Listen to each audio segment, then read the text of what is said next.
Assalamualaikum warahmatullahi wabarakatuh. Selamat pagi dan salam sejahtera buat kita semua. Sebelumnya perkenalkan, saya Askia Fenzar, saya dosen arsitektur di UPN Veteran Jawa Timur. Pada kesempatan kali ini saya akan memberikan penjelasan dan pengantar pada mata kuliah perancangan arsitektur. Hari ini adalah minggu pertama dari perkuliahan perancangan arsitektur. Sehingga bagaimana sistem perkuliahannya, bagaimana sistem penilaiannya, bagaimana sistem kelasnya, tugas, dan sebagainya akan saya jelaskan pada video kali ini. Jadi begini teman-teman, isi dari materi ini yang pertama tentang framework, kemudian sistem perkuliahan PA1, kemudian yang ketiga tentang desain matra, yang keempat tentang tugas. Yang pertama tentang framework, yaitu kurikulum dan pembelajaran. Jadi barangkali teman-teman sudah mendapatkan materi ini dari Ibu Konprodi kita, Ibu Eva, yang mana beliau pernah pada saat PKKMB pasti pernah menjelaskan tentang struktur kurikulum di Prodi Arsitektur UPN Veteran Jawa Timur.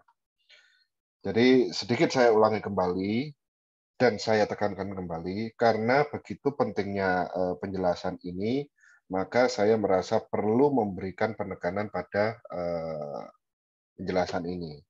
Karena apa? Ini merupakan menjadi pondasi dasar Anda dalam berkuliah di UPN, di arsitektur UPN, gitu ya.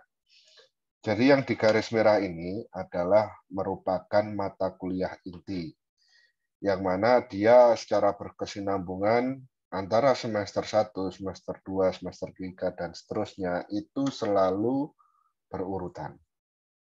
Coba Anda berhitung ya dengan sistem SKS di perguruan tinggi seperti ini dan sistem semester di perguruan tinggi seperti ini, maka ketika Anda tidak lulus di salah satu mata kuliah perancangan arsitektur, gitu ya, Anda tidak akan lulus tepat waktu. Jadi sekali lagi, jika Anda tidak lulus dari salah satu mata kuliah perancangan arsitektur, Anda tidak bisa lulus tepat waktu. Untuk itu, betapa pentingnya mata kuliah perancangan arsitektur ini, maka penekanan mahasiswa dalam hal mengerjakan tugas-tugasnya, ya, konsentrasi, fokus, dan sebagainya, ada pada mata kuliah ini. Tapi jangan lupa, mata kuliah lain pun juga harus diperhatikan, karena meskipun katakanlah bisa diulang, tentu akan wasting time, tentu akan membuang-buang waktu. Ketika Anda menjalani mata kuliah tersebut, Anda harus bertanggung jawab pada apa yang Anda pilih. Jadi kita ada di semester 1, ya. Ada pendidikan agama, pendidikan Pancasila, bahasa Inggris, ada perancangan arsitektur di sini. Dan ada matematika, ada pengantar arsitektur, ada teknik komunikasi arsitektur. Nah, perlu diketahui bahwa dua mata kuliah ini dahulu jadi satu. Kemudian akhirnya kita pecah dalam kurikulum baru ini. Karena apa? Kita ingin memisahkan antara skill dan sebuah pemikiran rancang. Jadi kalau kita pecah seperti ini, ada perancangan arsitektur, ada teknik komunikasi arsitektur. Mudah-mudahan dengan penjelasan saya ini, Anda tidak bingung dalam menjalani mata kuliah, dua mata kuliah ini dalam satu semester ini. Karena ini sama-sama berat, ya. Akan tapi beratnya ini menjadi pondasi Anda, apakah Anda memang kuat di dunia akademis arsitektur, atau mungkin Anda berpikiran lain seperti itu. Yang pertama tentang perancangan arsitektur. Perancangan arsitektur itu mata kuliah tentang how to get the idea, gitu ya, atau bagaimana kita menggali ide. Kemudian how to create, bagaimana kita mengkreasikan ide kita, ya, dan turunan-turunannya banyak sekali tentang perancangan arsitektur. Ada prinsipnya, ada program ruangnya, ada zoningnya, ada analisa iklim, analisa ruang, analisa sirkulasi, analisa dan banyak dan lain sebagainya. Kemudian teknik komunikasi arsitektur itu tentang how to communicate the idea and creation, ya, melalui sketsa-sketsa, ya, melalui apa namanya, tarikan garis dan sebagainya.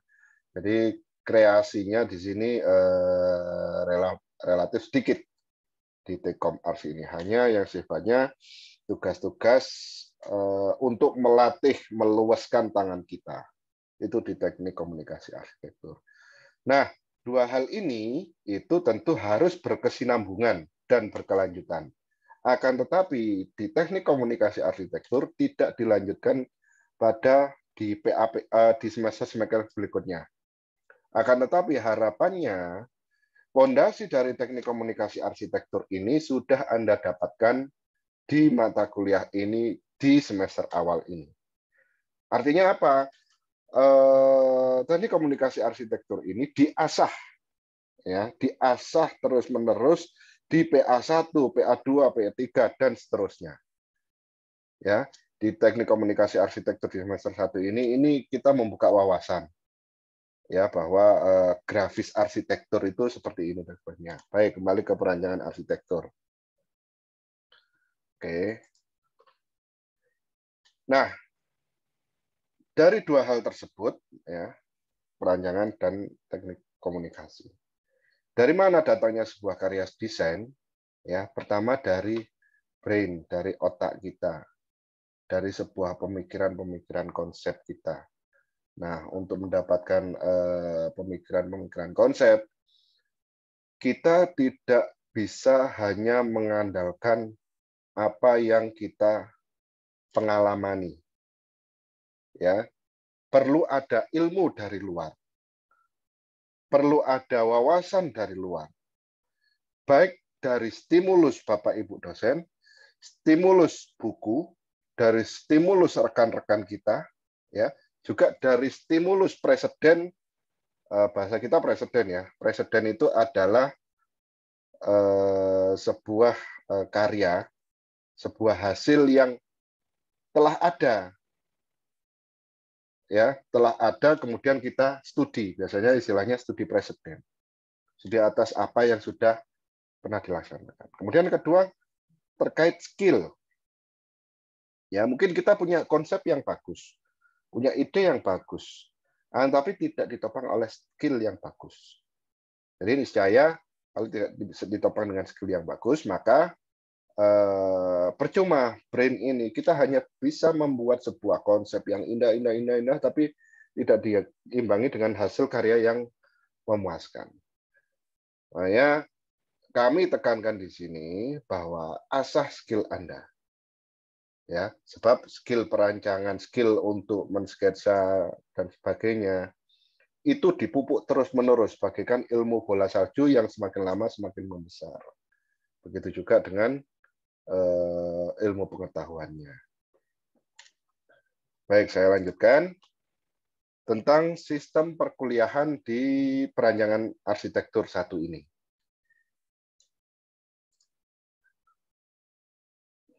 Ini saya coba cuplik beberapa meme ya. Beberapa meme dari internet. Ya memang kehidupan arsitek, mahasiswa arsitek itu memang demikian. Namun ini adalah pilihan Anda. Pun ini juga pilihan kami, pilihan saya juga saat dulu berkuliah. Memang apa yang terjadi di gambar kanan ini memang demikian. Bahkan seringkali tugas-tugasnya pun di kasur, kita tidurnya di lantai beralaskan karpet seperti itu.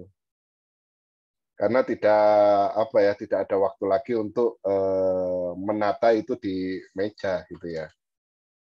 Tapi apa? Yang perlu kita sadari dan saya tekankan adalah skill kemampuan itu memang harus diasah, tidak hanya berupa hafalan, misalnya ilmu pengetahuan lain dia bisa dihafalkan, dia bisa dihitung menggunakan kalkulator dan seterusnya, kan? Tapi skill perancangan ini harus dipupuk terus-menerus. Nah, perancangan arsitektur 1. Ini menarik sekali, kita di PA1 ini punya 3 ruang kelas. 3 ruang kelas, yang mana terbagi menjadi 9 grup. 9 grup kelas. A, B, C, D, E, F, G, H, I. kelas A sampai kelas I. Dan di sini total ada 16 dosen yang menggawangi di perancangan arsitektur 1. Artinya apa? Separuh lebih dari dosen arsitektur mengajar di perancangan arsitektur 1 ini. Jadi silakan manfaatkan betul untuk perkenalan dengan Bapak Ibu dosen masing-masing, kemudian belajar dan diskusi, kita sama-sama juga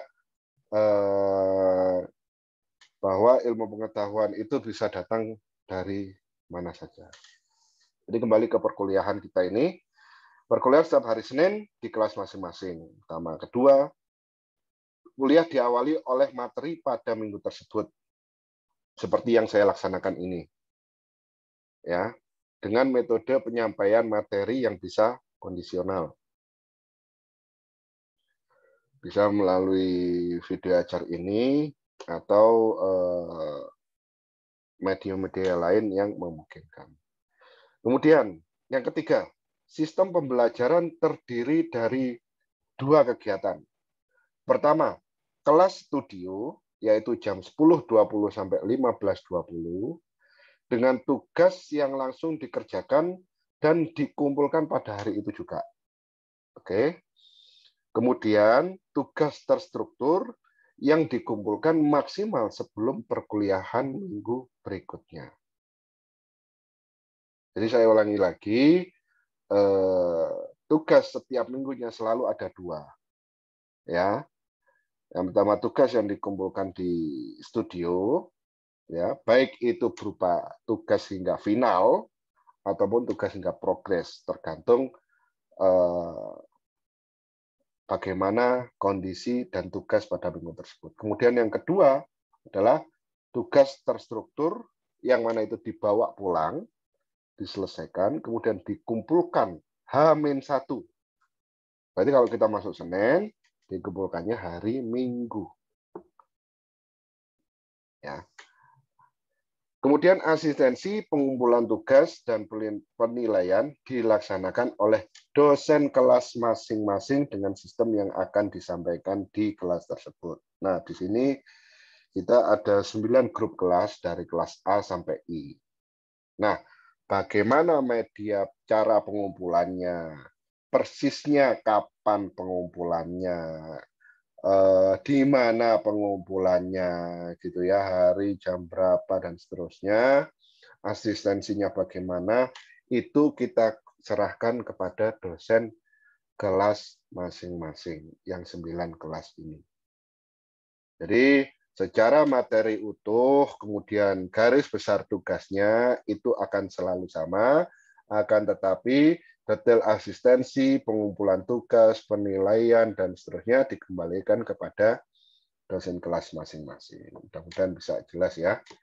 Di sini kemudian penilaian terdiri dari aspek afektif, kognitif, dan psikomotorik.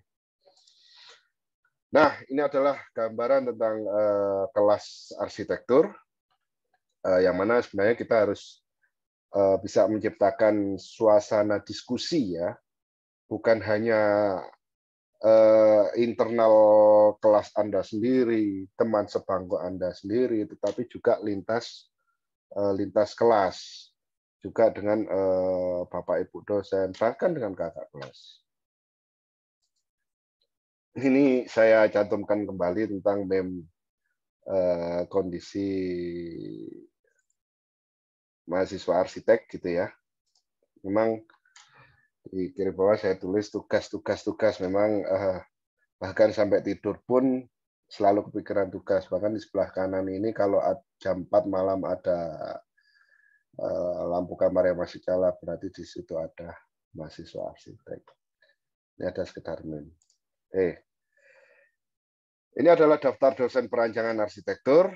Seperti yang saya sampaikan, ada 3 ruang, ya, ada 9 kelas, dan ada 16 dosen. Mulai kelas C sampai I, dosennya ada 2 tim teaching. Gitu. Ini ada keterangan, ya, yang tercetak biru, saya sendiri adalah koordinator mata kuliah. Kemudian yang tercetak ungu adalah koordinator ruangan atau studio. Silakan berkenalan dengan Bapak Ibu dosen masing-masing dan diskusi lebih banyak dengan beliau. Baik, sedikit saya akan menceritakan tentang desain matra. Apa itu desain matra? Nah, jadi sebelum kita merancang sebuah objek, baik itu objek yang sifatnya filosofis, ya, yang menekankan pada sebuah estetika bentuk, ya, kita perlu merancang pada aspek terkecil dulu, yaitu memikirkan aspek estetikanya, mulai dari titik, bidang, kemudian apa namanya, pukal, istilahnya kalau kita ngomong 3 dimensi, istilahnya pukal gitu ya. Kemudian bagaimana bentuknya, bagaimana warnanya, bagaimana konsepnya, itu di matra. Jadi di sini ada sebuah quote, merancang arsitektur perlu diawali dengan olah rasa sebagai bagian dari insting dan naluri perancang. Salah satunya melalui tahapan merancang matra. Jadi selain daripada mata kuliah, merancang matra ini hendaknya terus-menerus diolah oleh Anda sekalian. Jadi tidak hanya berhenti pada saat kuliah saja, bahkan Bapak Ibu atau mungkin ada orang tua Anda atau saudara Anda yang arsitek itu juga masih olah rasa, juga kadang masih olah bentuk. Jadi sampai pada posisi manapun olah rasa, insting dan naluri itu tetap perlu diasah. Matra merupakan nomina atau kata benda. Mananya adalah ukuran tinggi, panjang atau lebar, atau dalam arti dimensi. Kemudian ukuran banyaknya tekanan irama dalam musik. Dan istilah sastra, bahkan yang dipakai dalam penyusunan baris dan seterusnya. Jadi terkait dimensi ya, kalau kita ngomong dwimatra itu 2 dimensi, kalau kita ngomong trimatra berarti 3 dimensi. Baik, kita lanjutkan.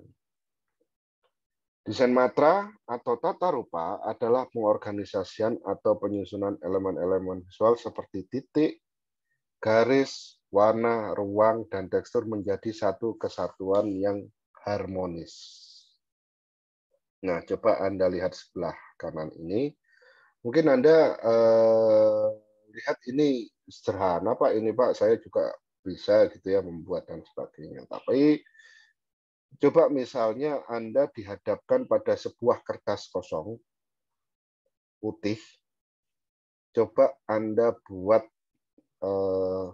sendiri, berkreasi sendiri, tanpa melihat atau mencontoh dan sebagainya, Anda buat sendiri.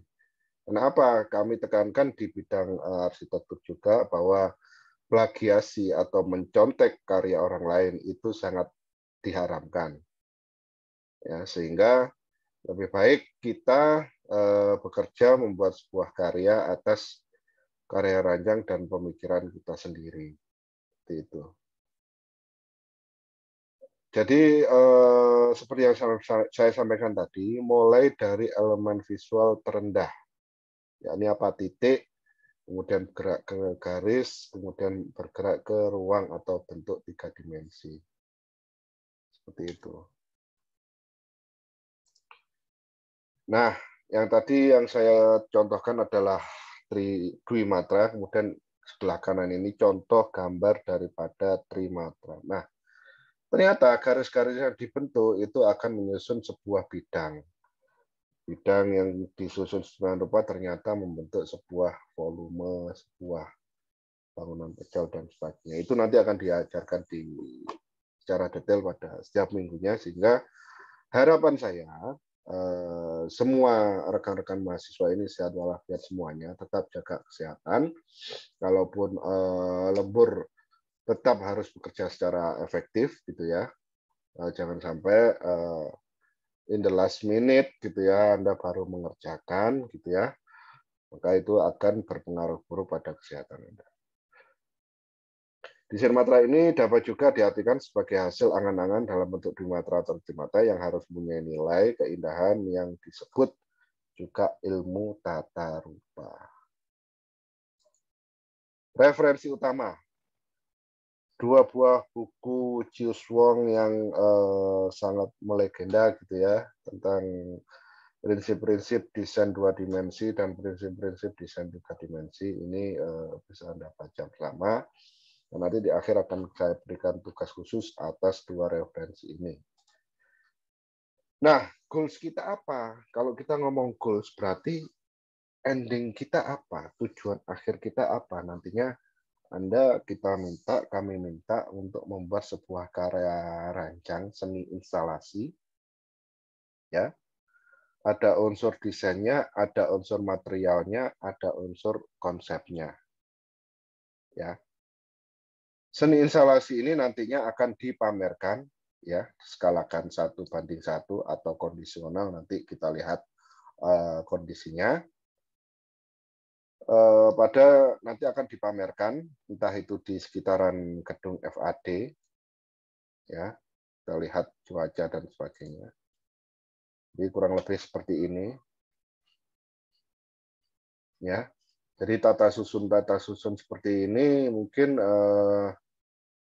kita berlatih olah rasa, berlatih juga menilai sebuah hasil karya instalasi dengan membaca narasi-narasi yang dimunculkan pada konsepnya.